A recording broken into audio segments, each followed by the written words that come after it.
It's our Wednesday morning shoot the bow coffee clutch, and today we're going to have a guest speaker, Mr. Colin Peace. Colin's been to Africa 4 times, and he's been willing to share his experience over there with what he's done and his success, and it should be very informational. And I'd also like to welcome the new people here. We get together on Wednesday mornings, and occasionally we have guest speakers. We are lining up a member. One of our Green Mountain Bowman members, who's a Conservation Congress Committee person, will be giving a talk shortly before the spring hearings, which will be very important to us sportsmen. And also Mr. Mike Burst from the Wisconsin Bowhunters will be giving us a presentation in the near future. You're welcome anytime. Come join our fellowship. Now I'd like to introduce Colin Peace. Colin, it's all yours. Thank you very much. I brought with me some photographs from my 4 trips to Africa. I'm going to talk about those.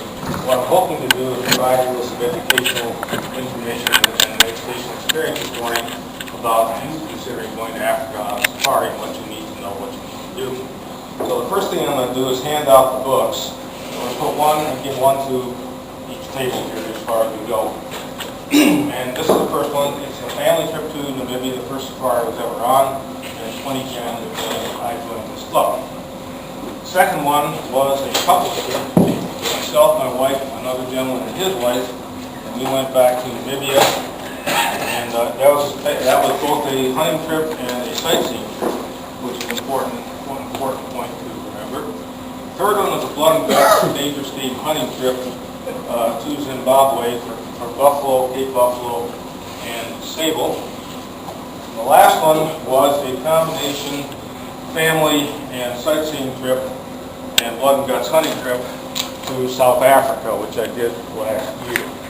So you can look through the books, look at the pictures. If you got frosting on your hands, please use a napkin.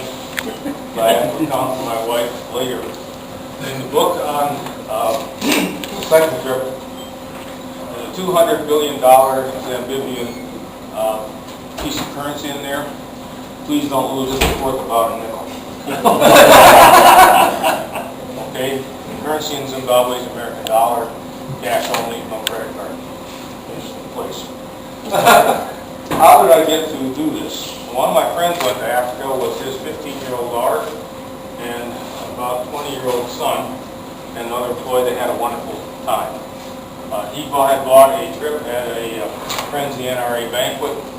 They had a safari opportunity for sale. He bought it. He came back in one piece. I said, if you can do it, I can do it. So I spent $525. The low and only bid for a trip. I ended up getting over $7,000 worth of credit for animals, hunting, and day fees. Best $525 I ever spent in my life. But of course, that's just the hook with the bait on it. And you get there, and it's kind of like a moth attracted to fire. You get quite interested in the whole thing. Okay, how do you figure out where you want to go in Africa? First of all, you look at a map. You want to go in southern Africa. You want to think about what's the political stability of the countries you're looking at. Two most politically stable countries in South Africa, in Africa, are South Africa and Namibia. Also happen to be the two of the best developed plains game and dangerous game hunting operations, and I would highly recommend you consider either of those countries for your first experience. Secondly, you want to consider what's the political situation. Is there poaching? Is there terrorism? A lot of poaching, a lot of terrorism just north of Namibia, and for example, in Botswana or Cameroon. I wouldn't go to Cameroon for nothing. Zimbabwe has a certain amount of that. Zambia has some. Mozambique has some of that stuff going on, and I'd be pretty careful about going to some of those countries. Even in parts of South Africa, when you go hunting, you have a game guide with you. He's got an AK-47, and that's to take care of problems. Also, I've been hunting on a number of these places, and your foot actually gets into these wire snares, which they're poaching the animals with on the wire snares. So that can happen to you when you're out there hunting. Usually you've got a government representative with you of some kind or another. Also look at non-hunting opportunities. There are game reserves in these countries. In Namibia, there's something called Etosha, internationally famous wildlife reserve. It is just a wonderful place to visit. It's called Etosha Pan. It's about 200 or 300 miles in one dimension and about 50 to 100 miles in the other dimension, full of wild game. Just a wonderful opportunity. In the second book, you'll see pictures. We went to Etosha on our second visit. See that, and it's a great place to visit. Cultural opportunities, you can have interplay with the Bushmen, the natives, true natives of Africa, and see how they live, which is quite close to the earth. Natural beauty places, Etosha. We went to Zimbabwe on second and a third hunt. You got Victoria Falls there and a lot of game reserves, beautiful stuff to see. And if you go to South Africa, Kruger National Park, probably one of the largest game reserves in the world. Beautiful place to visit. Also, I went to Kimberley, which was the home of the diamond industry in the late 1800s. Everybody's heard of Kimberley, Africa. They're not mining diamonds there anymore. They've kind of exhausted that supply. There's a rumor that the Beers Company has a large stockpile of diamonds. They're hoping back to keep the diamonds up. Who knows? Nobody's saying anything. And there's fishing opportunities. The Africans, mostly it's a pretty arid country, but they love to go fishing. There are rivers there. They have fishing in them. There's something called tiger fish. There's a couple of these tiger fish. The other thing about these rivers, though, they've got crocodiles in them. And even more dangerously, they've got hippos in them. And the hippos, they are very territorial. When you're out there, there's pictures in one of these books of a lot of hippos, 20 hippos. And bulls don't like you coming too close. They will go under the water. They run on the bottom. They'll come up. They'll open their mouths about that wide. It looks like that wide. We had one come up within 10 feet of our boat. The professional who was driving the boat turned white. He said he'd never seen that before. And we got the hell out of there, I'll tell you right now. But we'll see hippos. I'll guarantee you that if you go in these rivers. Zambezi River particularly. Choosing professional hunter. There are basically two kinds of hunts as far as I'm concerned in safari in Africa. You go on a plains game hunt, which is typically the antelope species. You got kudu, you got gemsbok, you got blessbok, you got springbok, impala, that type of animal. That would be the type of hunt I would highly recommend for anybody on their first safari, just to get the idea of the country, how you hunt animals, how you have to behave yourself on these hunts, how safari works. The other kind of hunt is dangerous game. They're not called dangerous game by accident. They're used to dealing with lions and protecting themselves, leopards and protecting themselves, and you want to have somebody with you and have some experience in dealing with that type of an animal if you want to hunt dangerous game. As I got my buffalo after 15 days of hunting on my second dangerous game safari, and the PH said, now you got your adrenaline push. Well, there's a lot of truth to that too. In fact, when I shot them, when it finally went down, that's after the second shot. You're kind of stunned. You really are. You get a lot of adrenaline. They're looking at you like you're going to drop over here or what's going on. And so it's kind of an interesting experience, but one that's I wouldn't mind repeating, but I don't think my wife would appreciate that necessarily. Whatever. So you got to figure out what game you want to hunt and where is the best opportunity to get that game. There are references that will help you. The best thing I have ever found is this book here called African Experience by Craig Boddington. He has a lot of these DSC shows or on TV on Sunday afternoon. He's an excellent hunter. This is like a Bible on what to look for, how to do it. I've loaned this book to many people. They've read it, give a lot of information on a book like this. You can do online searches. Africa's pretty well advanced in terms of technology. Everybody seems to have a cell phone over there.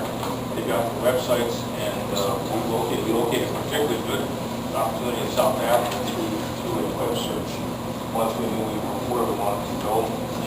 We've got the SCI, the DSC, and the sports shows here and there, including here in Wausau. We had a pretty good outfitter from South Africa come to the one here in Wausau last week. Hercules Oliver is his name. One of these tables, I want to show you what you want to, later on, I want to show you what you want to look for. You can see this stuff. I got half a dozen of this. pass them around. Keep one for myself. Whoever wants these can certainly have them. Talk to taxidermists. There are a number of taxidermists in the area, and they are mounting trophies that people in this area are getting, and they're a good source of information for you on where to find, where to hunt, and where to find a good professional hunter. Taxidermists hunting. When you're shopping around to go on a safari, price is always a consideration for a lot of reasons. But what you want to do is you want to look for package deals, particularly for safari. That's one reason why I brought these brochures with me. If you open them up, you're going to see they've got a couple of deals here. Just to show you how this works, he's got a show special here, and this one here has 5 pretty respectable animals for $6,000. That, ladies and gentlemen, is a very good buy. This is a very good buy. And so you find these kind of deals. A lot of these package deals, they'll have, like, I'll call 3 good animals and 2 not so good. If you see a diker or a steenbuck, a diker is anything about this high, a steenbuck's about that high, and you shoot at them with shotguns, and they're in heavy brush that's bigger than they are. It's a son of a bitch hunt if you ever want to try it, but you're not going to end up with much at the end of the day. Much better to find a package that has a number of larger animals. That's what you're going to want. You'll run across a diker, you'll run across a steenbuck. You want to try for one to go for it. This is another situation you run into culling packages.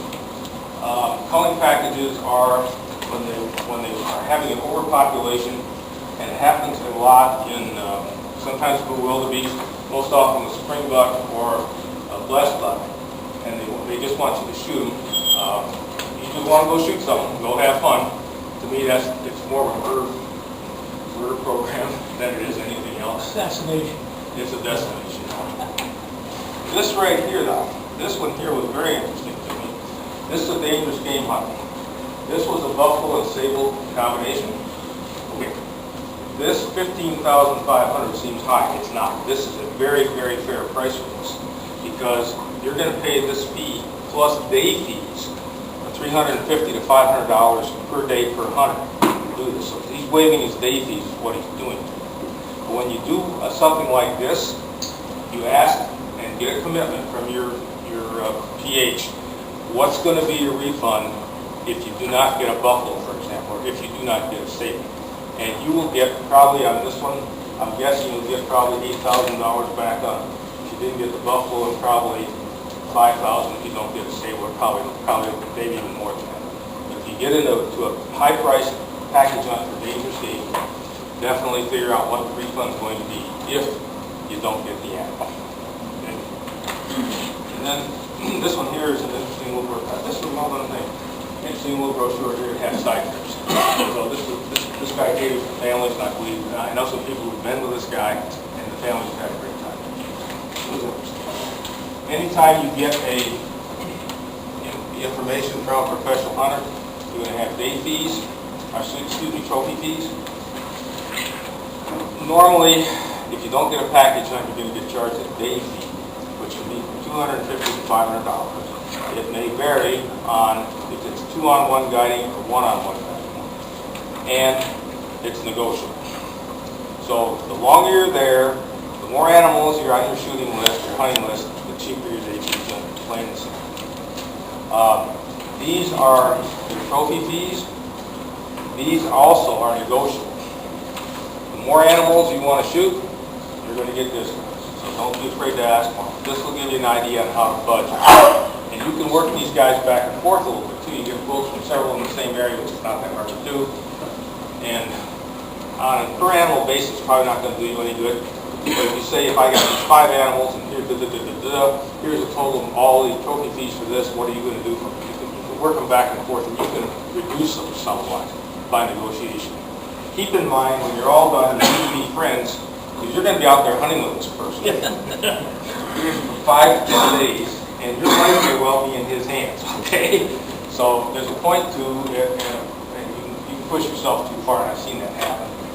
And it's not a good idea to have a bad relationship and start hunting. So that's what you can learn from these type packages. This gentleman also caters to bow hunters, which I thought would be of some interest to you. If you're going bow hunting in Africa, it's not as well set up for bow hunting generally as rifle hunting. I would go to a place that has an area set aside exclusively for bow hunting, or that caters exclusively to bow hunting. Otherwise, you're going to be out there where the rifle's been going off, the cars have been running, whatever, and I don't think it's going to be a satisfactory experience for you. If you go to some place that caters strictly to bow hunters, you may have quite an experience. A lot of bow hunting is done out of stands near water holes. The animals are coming into the water holes, and you're getting your shot. And I think it'll be very successful. Frank, who is a member of our club here, he's gone, and he had a great experience bow hunting. So it can be done. I would not bow hunt for buffalo. I think that is plain damn stupid. Watching a show, Tony Miranda, he managed to shoot a buffalo. The problem was, he shot him up high in the lungs, so the lungs didn't fill up. And they tracked that buffalo for 4 miles, got dark. Next day they came back, got on track again, tracked the buffalo most of the day. Came upon the buffalo, he was facing him, getting ready to charge. And the PH shot him twice for 460. I would not bow hunt for buffalo. I think that's true. And part of the problem with buffalo in particular is you're hunting in thorn bush. And when you call thorn bush, I mean get in the thicket. And you're not going to have an open shot very easy. Thicker than Monday night? What's that? Thicker than Monday night? Yeah, thicker than Monday night. I'm talking stuff like this. And it's all got thorns in it. Remember that, Herbie. It's all got thorns in it. Okay, how do you get there? Well, you can't walk. You can fly or you can take a boat. No, I don't know anybody's ever taken a boat. If you want to fly, though, you got to consider a couple things.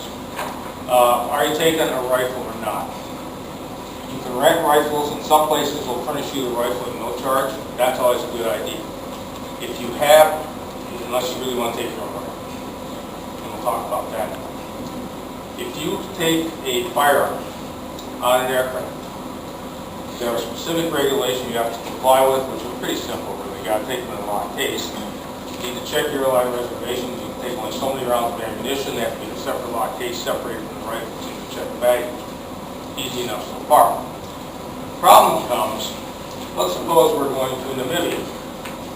Well, until very recently, there was no direct flight you could take from the United States through Europe, or directly to Windhoek, Namibia, which is the capital. You had to go through Johannesburg was the first choice.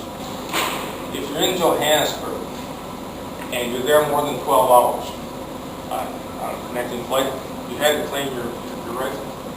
You have to claim your rifle in South Africa. There's a 28-page document you get to have filled out. You need a letter from your local police department saying you're not a bad person. You need all kinds of other stuff. You need an invitation to bring your gun into South Africa. You need to tell them when you're coming, when you're going. And the easiest thing to do is to hire professional hunters in South Africa who have a service for you for $150 to $60. They'll help you through the paperwork. Then when you come back through, you get to go through the same service again, and you get to pay the South African customs people and border protection people about $5 every time they stop you to check all your paperwork, and they will. So it's going to cost you $20 a trip plus all your fees through South Africa. So the trick is, if you're going through South Africa with a rifle, and you're not staying in South Africa, you book a flight that you'll land there. You don't have to claim your weapon. You don't have to claim your luggage, and they're less than 12 hours, and they'll check it through to, for example, Windhoek. Every country has their own little rules and regulations about bringing in weapons. South Africa being one of the most miserable as far as I'm concerned. In Windhoek, it's a one-page form, simple form. You give it to the person who, when you claim your rifle, they check it off, and you're out. In Zimbabwe, they will go through with a fine-tooth comb, counting your shells when you come and when you go, and you will have the privilege of explaining why you don't have as many when you left as when you got there. I shot at critters. That's part of the answer. You can sight in animals, you get your misses, and then you better have the right number left. Or they'll charge you a customs fee of about 25% for whatever you can't account for on the theory you left there as a gift for one of the locals in Zimbabwe. So, what about rifles disappearing in Rome? What's that? What about rifles disappearing en route? En route? Okay, first time we got to Namibia. We get to Namibia, rifles had gone through South Africa, I was there with my 2 sons, we got 3 rifles, and lo and behold, they didn't show up. Then, and the cases are all locked. And we're 6.5 hours by vehicle from where we're going, in PH here, Kentucky. So there was a little discussion that follows. And it turned out we left a kind of a power of attorney with one of the agents to claim our rifles. And we traced them back. They were in South Africa. They hadn't put them in the airplane. Thank you. I'll tell you about that. And we did get them through, but then they didn't know how to use a combination lock. They didn't know what that was. And we didn't have a key. We just got a hacksaw and saw the damn thing off. We didn't know lock on the back. That's the fact what we did. One of the other, and this is a good lesson too. One of the other guys, they were another group. He decided he was going to really chill out when he flew. Didn't pack a carry-on. Was wearing a t-shirt, shorts, flip-flops. I think he had a baseball hat. And they got there. Not only did they not have their rifles, they didn't have any of their rifles. Let me tell you, I'll bet he had quite a hunt the next day. Until they got his stuff to him. So, side lesson on that is pack a bag, carry-on bag with at least 1 or 2 days change of clothes, and wear your hunting boots on the plane, so at least you can go hunting when you get there, even get the bag to and fro. Short story, long story short, next day our rifles came in the windhook, and the airline company had to hire somebody to come out 6.5 hours, deliver our rifles to us, and go 6.5 hours back to the airport. Okay, as long as we're talking about rifles, I'm going to talk about what kind of rifles. First of all, there are 3 kinds of rifles you can take. One is a bolt-action rifle, most common. Secondly, a double-barrel rifle. If you got a lot of money, go ahead. Or a single shot. Ruger makes a single shot in safari calibers, which is good. I think a good option. Do not bring any semi-autos. You're not going to let them in the country. You're not going to get in there with them. You're going to lose them at the airport. End of story. Sighting for sights, either use a low power, single image, or single power, or variable power scope, 1.5 to 2.5 on the low end, 4 to 8 on the upper end. Most of the shots are going to be close. How are we going to hunt the yard? Red dot sights is always, I think, a good choice for a sight on an action rifle or an open sight. I'm not very good at open sights. Some people have. What calibers? If you're going for dangerous game, you need to know what caliber is required by the laws of the country in which you're going to hunt that game. 375 H&H is a African standard caliber. If you got 375 H&H or now 375 Ruger, you're in good shape for virtually anything. If you're not going to hunt dangerous game, then what they recommend is a 30 caliber weapon of some kind, 308, 3006, 300 Lin mag, 300 Remington Ultra mag, something like that would be good. They want you to use at least a 180 grain bullet. For a dangerous game, it's more like a 300 grain bullet. They want you to use an expanding bullet. I highly recommend the Barnes triple shocks or the Hornady outer partitions. Those are your best if you want something to drive through. But it's a little bit counterintuitive. They don't want you using a bullet that will pass through the camera, particularly on buffalo. The buffaloes are in herds, and if you pass through one buffalo, you're going to hit another buffalo, and you're going to have maybe 2 pissed off buffaloes to deal with instead of 1. And one you're going to have a pretty good idea where it's wounded. The other one you don't have any idea at all where it's wounded, and that's where people get hurt. You be awfully careful about trying to shoot buffalo with one behind them or whatever. And sometimes you don't have a choice on that. Good calibers again: 306, 308, 300 Win mag, 338 Win. I took a 338 Win mag on the first safari, and except for dangerous game, that is a fine caliber in Africa. I'll tell you. You want binoculars. Spend more money on your binoculars than you do on your rifle. You need good quality binoculars. That's what you want. Because you're going to be looking through thorn bush or looking far, try to see stuff and try to evaluate the trophies. You will not outspot your professional hunter. They're much better judging game than you are in the tracker, you know what I mean. But you need to see through pretty much what you're seeing eventually. And they'll help you do it. You just need good binoculars. You need a good scope on your gun too. Don't get a Kmart special. You know, we hold just fine. A lot of people have Swarovskis or Zeiss's and we got like that kind of scope. Expensive scopes, but like I said, loophole is fine. Rangefinder, I've taken one on every trip. I've only used it once or twice. Most of your shooting is in spot and stalk hunting. So you're walking along and it's there. It's easily within range. You know that. I've done some shooting across fields, but usually within 200 yards. Your second shot is going to be a running shot on that one. So the rangefinder is not useless, but it's not as useful as you know. For archery, I would have paperwork. You need a current passport.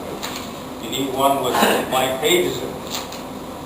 You need to register your firearms with U.S. Customs. Interestingly enough, the closest U.S. Customs office is over Green Bay at the airport. So you need to go over there and register your firearms. You need to make an appointment to do it. And the guy who does it, I've been over there a couple times with different guns for different reasons. He's a different dude too. He says, "You like to kill stuff?" Yeah, that's why I'm different guy. Check for immunization requirements and the Center for Disease Control. That's immunization suggestions and recommendations. Knowing you'll certainly need a tetanus shot. You may have hepatitis A, B, or C. You'll need a typhoid shot. Maybe you might need malaria too. Some of the countries are in malaria areas, others are not. Okay, the hunt.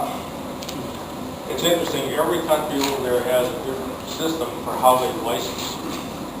Sometimes what you're doing is you're getting I'll call it a general hunting license. It's a license to kill, it's a 007 thing.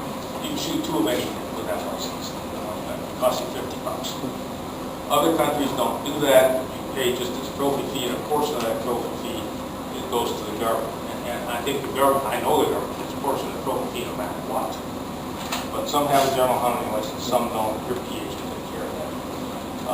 I mentioned day fees, and trophy fees. Trophy fees, if you shoot at an animal and there's a drop of blood there, you just bought the animal. Don't even ask any questions. You just bought it. And it may seem unfair to you, but it's really not. First of all, I encourage you to do a little good shooting. But secondly, if an animal is bleeding, even if it's not a very fatal wound, what's going to happen, the hyenas are going to come across that blood, and they're going to blood trail that animal, and they're going to take it down, and they're going to kill it. So you wound an animal, it's a dead animal sooner or later somehow. There's no, if you don't find that animal by dark, good luck to you. Because the next thing is, the hyenas are going to be on that animal. I happen to know one incident with a bow hunter who shot an impala, and they didn't retrieve it. The next day they found a warthog. They grabbed the impala and taken it down the warthog. Nobody's going down the warthog. That's not happening. You sight in typically your rifle for 100 yards. That's plenty. But if you sight in for 100 yards, you need 4 inches below 200. Beyond that, you're probably not going to have much of a shot. Typical day. You wake up about an hour and a half before sunrise, probably providing some coffee at the time. When you have an American-style breakfast, that's uniformly you use scrambled eggs, bacon, potatoes, fruit, juices, whatever. Then you get in this safari truck, and when in Africa, they're pretty good. When they tell you we're going at 6:30, that doesn't mean you walk out at 6:30. It means the truck's pulling out at 6:30. And there's a difference between walking out and the truck pulling out. You best be in the truck when it pulls up. And in the truck, there'll be a driver who might also double as a tracker. There'll be a professional hunter. There'll be you, and there might be another person, a government observer, or there might not be. You get to ride in the back of the truck. It's dark. After it's warm, but at night it gets cold. So be prepared to have like a sweatshirt on or something like that. And you'll be able to stand for the ride, maybe 20 minutes to 2 hours, depending on how far you are from your hunting area in the evening. You'll then check for tracks. Normally they'll drive the vehicles down, the roads are all dirt. You'll drive the vehicles down dusty roads. And they'll be looking for tracks. When they see tracks, they'll be able to try to identify the animal and identify how attractive it is. They're very good at it. They're incredible at that. And whether or not it's worth trying to follow the tracks. You may also observe an animal or animals while you're driving. So that's how that works. And then you will begin walking, and you'll either catch up to the animal or you will not. Or it'll be worth shooting, or it won't be worth shooting. That's an interesting comment too. They want you to get a good animal. They want you to shoot a male animal, news, and one that is too free. They don't want you shooting their breeding males. So they want you to get a good trophy. They're very a matter of pride with them. And you know, the first time you see a kudu, I mean, you see those curly marks, let's kill that sucker, you know. And if it's not the right one, they won't even let you. They tell you which animal to shoot, where to shoot it, and when to shoot it. So you just wait for those instructions. And the first time I saw a kudu, I was ready to roll. Let me tell you, the second day of the safari, each of my sons had a kudu by that time. It was a good kudu. And he said, I said, well, anyway, I knew what he meant. Okay. About an hour later, a really nice one came in. I was quite proud. You then, in the middle of the day, animals don't move in Africa like anyplace else. It's warm. They lay down. You either have a lunch, sandwich or whatever out there, or you'll come back to your lodge and you'll have a little bit better. It's more of a light meal. Usually an hour or two. Take a siesta, whatever, you'll need it. And then you go out in the afternoon around 2:30, and again, it may be driving the truck to cut tracks, or maybe it's just walking through thorn bush or whatever to try and spot something. That way, you may be sitting in a blind. Evening comes, you get to come back, and there is always a happy hour. Always. This would be Red Mountain moment. Yeah, beer is always free, beer and soft drinks. Normally, and wine is always free. Normally the booze is free. So unless you're a total drunk, they'll pretty much put up with whatever you want to do. Happy hours of time to celebrate good things and bad things. Penalty shots, example of penalty shot, hunting Impala in a blind. Everybody fell asleep, including me. And I was the first one to wake up, and I looked out there about 100 yards away. It was an Impala.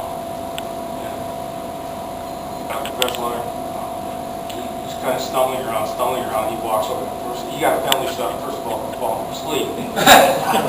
but even worse, when he saw the thing, he said, and Impala, the males have horns, the females don't. And this Impala was with 4 females. And it's obvious who's got the horns and who doesn't have horns. But he says, shoot the one with the horns. I gave him a penalty shot for that too. I thought I was that stupid. In fact, I even got him a t-shirt or a golf shirt that said, shoot the one with the horns on it. He didn't have a little fun with that. But the happy hour, then you have a supper. Typically, the suppers are grilled out. They all seem to have these outdoor grills, fireplaces, not fire, yeah, fireplaces. Burning place, I should say. And usually it's the local game. It's stuff you've shot or stuff that other people have shot. And I can tell you that African game, kudu, eland, springbuck, or buffalo, sable, it's delicious eating. Much like our elk, you'd be surprised. Very tasty, very lean meat. You know, it's an animal that doesn't have a lot of fat on it. It's freshly cleaned. I should mention the fact too, you shoot an animal, they don't clean it like we do, they don't field dress it. They bring the animal to the truck, or the truck to the animal, usually the truck to the animal. Load it on their hole, bring it back. They've all got good butchering facilities, I mean, really nice ones. And they'll hoist the animal up by the hind legs. They'll skin it, then they'll get a wheelbarrow, they put under the animal, they slit and downfall the guts into a wheelbarrow. They take the wheelbarrow out into the village. There's always a village nearby, and that's where the locals show up and start. That's part of their supper, no doubt. And then the meat gets shared out. You take whatever you want, depending on the situation. The people and the staff will take whatever they want out of there. The rest will be taken out to the village or to the nearby schools or whatever. Once in a while, you get in a situation where the majority of the meat is sold, particularly if you pile up some animals. And there's a market for this meat locally, and also some is exported to Europe. These cull hunts, a lot of those, almost all that meat is exported to Europe and sold to restaurants in Europe. That's where they get that. A hunting party, we're going hunting. Okay, we're going to walk single file. First person in our single file is a tracker. This is a local native. Maybe a bushman about this high, maybe somebody about that high. Uniformly, they are excellent trackers. These people are really good. Soil is typically like our parking lot out here. It's got gravel in it, it's hard packed. You and I can at first we can't see anything in there. There's brush, there's thorn bush everywhere, and you've got through the thorn bush. But anyway, these trackers are incredibly good at picking up tracks in there and following those tracks. So he's really the most important. His job is to look down. He looks down at tracks. Also, side function, he also spots snakes. And that's a very good thing. Because in Africa, there are a number of poisonous snakes, puffbacks primarily. I've seen, I think, 4 or 5 of them on the 4 safaris. But the Africans don't like the snakes. I tell you, when he sees a snake, he's getting the hell out of there. And he's getting the hell out of there, you better get the hell out of there. When you run past him, that's what's going to happen. But anyway, so his job is to look down. Behind him will come the professional hunter. And he and the tracker are whispering, and they're whispering in their native languages. You don't understand it. Except you want to understand a few words like spura, that spura, sport, track. Spura you don't understand. And you understand some other things. And then when they point, they go, no, it's like that kind of thing. No big fast movements. You're third behind that. Keep up. Keep up. Keep within a couple feet. 2, 3 feet. Watch where you walk. Sticks on the ground, dead wood, dead branches. You're walking in thorn bush, typically on game trails. Game is a little thinner than you are. Be very careful. I walked in one time and I called way in bush. I'm not looking where I was going in. I could not move out of it. They had to come back there and pull thorns out of me before I could go forward. It happens. It happens. Behind the hunter, maybe an observer if there's one with you. My wife followed me on some of the tracks, and also one of my sons. She had a herd of 27 blue wildebeest run past. She didn't realize that they were not dangerous game, and she was afraid she was about to get speared by a bunch of horns. But the DHS said stand. It came right past. There was no danger. Then the last person in your track might be what's called the game guide. This guy is a local government representative. He's typically carrying a weapon, an AK-47 perhaps, and his job is to be told. He will coach you. Make sure that you don't shoot something you shouldn't shoot. So his approval is going to be required before you take an animal, particularly dangerous game. And the third one is if you take the game, make damn sure you pay his boss, the village head, the fee that needs to be paid out of the trophy fee. So he's an important guy. So you have to deal with him. Okay, now you get the sucker. They load him up on the truck. What happens next? Goes back to the safari lodge, wherever you're at. String him up, take the hide off, head, hide, horns, and if they know what they're doing, and most of these people do, they have a salt shed. And it's about the size of a garage. It's typically got a bed of salt about like this in there. They put the hide in there, and the rest of them will shovel the salt. You want to get that salt on there so the hair doesn't slip on your hides. So they put those in the salt shed. The meat will be divided up forever. And that's the last you're going to see of your trophy until 6 months later, essentially. You can take a picture on the way out when you get something like that. But then it goes to what's called a different pack taxidermy process. And what they do there, they put this hide in, it must be something horrible. Because when you see your hide the next time, it's going to look like a piece of cardboard with a hair side. And you swear to God, what happened here? That pans out beautifully. I don't know the process, but that hide pans out beautifully. The horns and the skulls are put in some kind of a chemical process. There's absolutely no flesh on them, there's no blood on them, there's nothing on them. They look like they've been run through a sander. Again, taxidermists know how to deal with that and get your trophy from, looks like a piece of crap when you see it at first, to getting it bound. So then you will get a notice from Africa, the different tax shipment is ready, we now need to apply for export permits. That's the beginning of fun. They do that for a fee. So you pay your export permit, you pay export taxes. South Africa was particularly bad about that, as far as I was concerned. And then you will get a happy day when an hour ready to ship the trophy.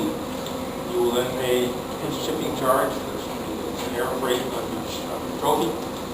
The best thing to do is to ship it to Chicago, because that's our closest customs point. It has a Department of Agriculture inspection your trophy has to go through.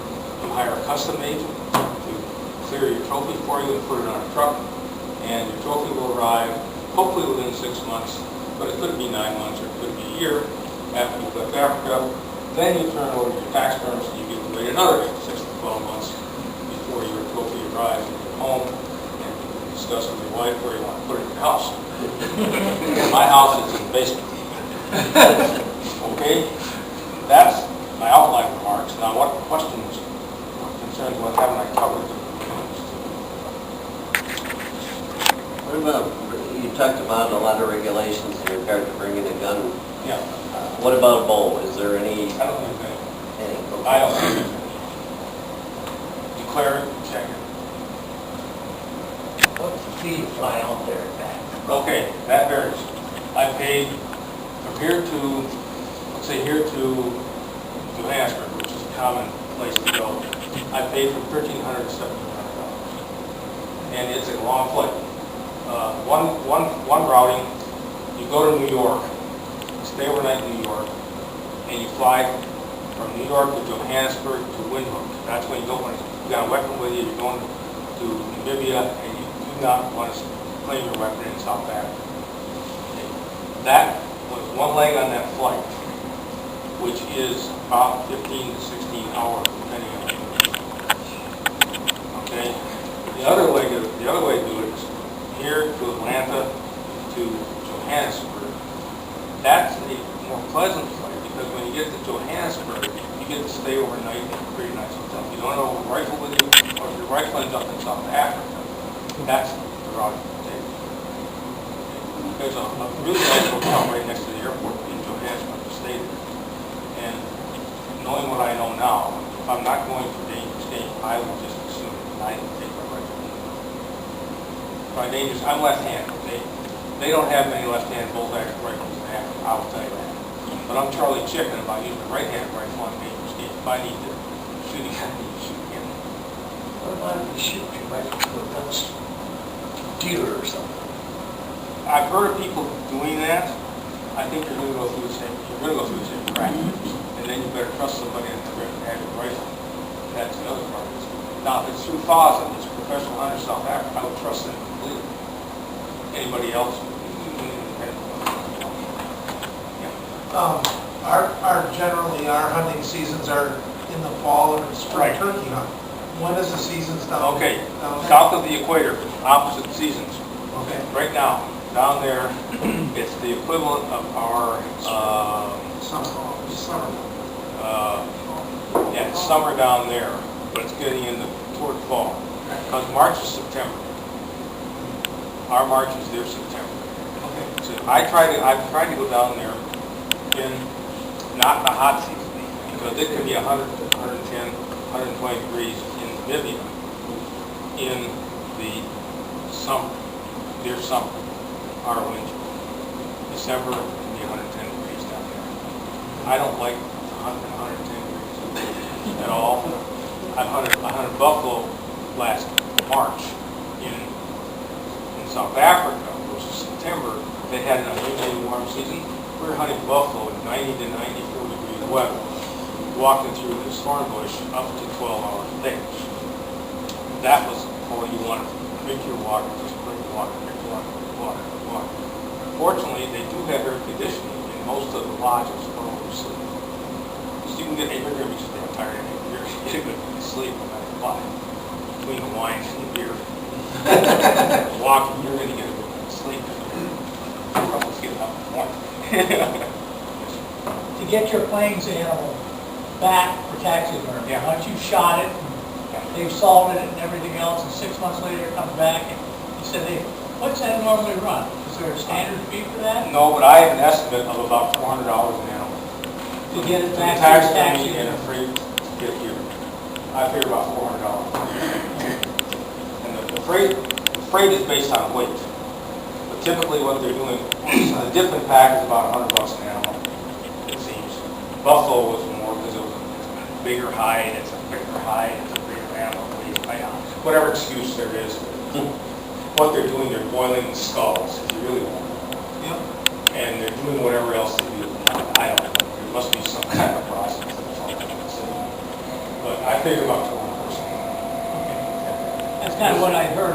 Yeah, it's not ridiculous. It's after you pay the rest, that's enough. Yeah. And by the way, let's talk about the cost anyway. Forget the transportation cost, because you're flying. I can't change that. You can get on this one deal packages for $6,000, which is the cost of a decent elk on out west. You can get 5 damn good animals back. It's not an expensive hunt. That's the thing people overlook. And the more animals you get, the less your fixed cost per animal is.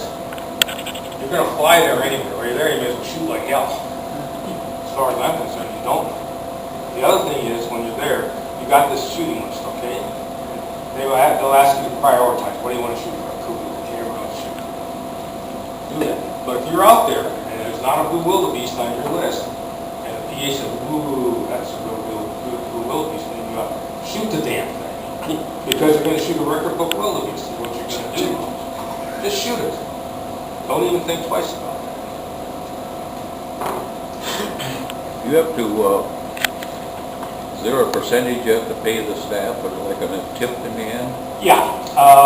What typically, believe it or not, the professional hunters they're independent contractors essentially working for these lodges. And there can be jealousy between the professional hunter and the rest of the staff. So you talk to the owner of the lodge, and he will tell you what. And I think for the PH, typically it's going to be about $100 a day. And for the rest of the staff, it's probably going to be in the range of 25 to 50. Typically it's that kind of a deal. Now if somebody gets you a record class animal, PH particularly in a tracker, I would certainly do better than that for them. For example, on whoever has the pictures from South Africa, at the end of that book there is a weird looking kudu. That is, and the son of my companion was with us on this trip. That is the number 2 or 3 kudu in the world. And the guy got luckier than crap, first of all, to see it. But secondly, this kudu was 250 yards away, through thorn bush, couldn't see much, just saw the animal shot, hit the damn thing through the throat, and put it right down. So what can happen? That is a 56, 57-inch kudu. It is going to be the number 2 or 3 in the world. So you don't know what's going to happen when you're out there. Who knows? That guy got a pretty tip. And he should have. But it's not ridiculous. It's not ridiculous. And a typical guideline, they say, is 10% of the cost of the hunt. If I were to do that, it would be 10% of trophy fees for the professional hunter who's with you. But when you see those guys, particularly the track, we were on the 6th day of the hunt. We hadn't done crap in Zimbabwe. It was not. And we pulled into a parking area, I should say, a lot, near a watering hole. We're just going to have lunch. The tractor stood up in the truck to get out to have lunch. He looks over in the brush. He sees the top of the sable horns going through the brush about a quarter mile away. Holy shit, get your gun. We're out here. It's my turn to go. So what? Tractor PH himself. He walked back through this heavy brush. He found the track where this thing went through, like the parking lot out here. We tracked that animal 3.5 hours in that type of terrain. And this sable was marking his territory. It was getting ready to breed, so about every half mile or something like that, he'd take a crap and he'd lay down or whatever he would do. And we kept finding him. Finally, it came out to a road after 3 hours. So if we give up on this or not give up on this, oh, we're still on the track. We had no water, but we didn't think it would last. Nothing was. I said, no, we're going to keep going. We kept going, and there was a water hole about a mile away from where we were. The PH knew about it. He said, he's probably heading for that water hole. He said, we're going to just walk fast through this next area and see if we can't just catch up. We're walking. All of a sudden, the tractor, like that, just comes. Everybody stops, and he goes. 30 yards from us, this sable was standing behind a bunch of corn. All he saw was a black shape. PH said, shoot it. Well, I saw this black shape. Shot me. He went 30 yards shot me. But you know, when the PH and this tractor were able to track that animal 3.5 hours after first finding the track where he crossed. It was amazing. That's worth the whole lot by itself. Just amazing. I have total faith in those tractors. And the other thing was, when the animal was down, it went right down. The tractor, we walked up to the tractor, looked at me and said, no cabbage tonight. They had not eaten meat in a long time, and they knew we were going to have sable that night. We did. That was wonderful. You said you use cash. How do you handle, I mean, do they have ATMs there? Do you just bring like 10 grand in your pocket? You carry it with you. You carry it in a pouch, sit down to your security. They say the pickpockets and baggage handling people at Johannesburg Airport, they said they can steal 3 bucks coffee. Is there a limit on what you can bring for cash?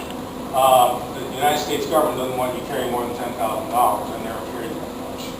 But you carry it with you. You are awfully careful. Keep it on you.